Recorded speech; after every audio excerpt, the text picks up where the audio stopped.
અંગ્રેજોની police મારે તો અંગ્રેજોની police, આ તો આપણે જેનું બટન દબાવ્યું એ સરકારની પોલીસ આવીને મારી જાય છે, તો શું કહેવાનું? પણ બેન મુદ્દો એટલો છે કે પોલીસ ભાડે મળે છે કંપનીઓને. પોલીસ ખાતાનો શબ્દ છે ઓન પેમેન્ટ બંદોબસ્ત. કોઈ પણ પોલીસમાં હશે ને ખબર હશે, આ થાંભલા નાખવામાં જે ધાડે ધાડા પોલીસ આવે છે ને, દેશ સેવા માટે નહીં, સમાજની સેવા માટે નહીં, સરકારી કામ કરવા માટે નહીં, ભાડે આવે છે. સરકાર એને ભાડે મોકલે છે, જાઓ ધોકા મારો. ધોકા મારવાનું એને ભાડું આપવામાં આવે છે. આ હું 50 વખત બોલ્યો, વિધાનસભાના માધ્યમથી આ વાત કરી, મેં પ્રશ્ન પૂછ્યો, સરકારે મને લેખિતમાં ગૃહમંત્રીએ જવાબ આપેલો છે કે 18 કરોડ રૂપિયામાં પોલીસ ભાડે આપી.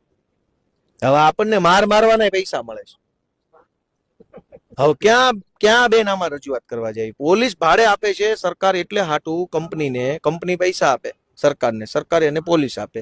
એ પોલીસ લઈને કંપની અહીં ગામમાં આવે, ગાડીઓ, માણસો, પોલીસ થઈ જાય, SRP ને, હેડ કોન્સ્ટેબલ ને, SP ને, બધા એ બધાને ભાડું મળે છે.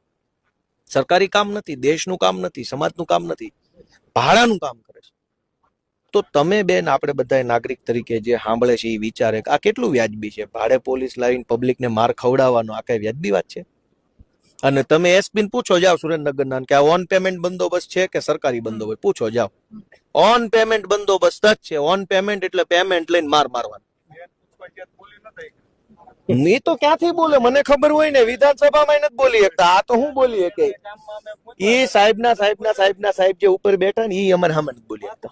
આ તો બધા પાયદળિયા છે, એ થોડા બોલવાના છે.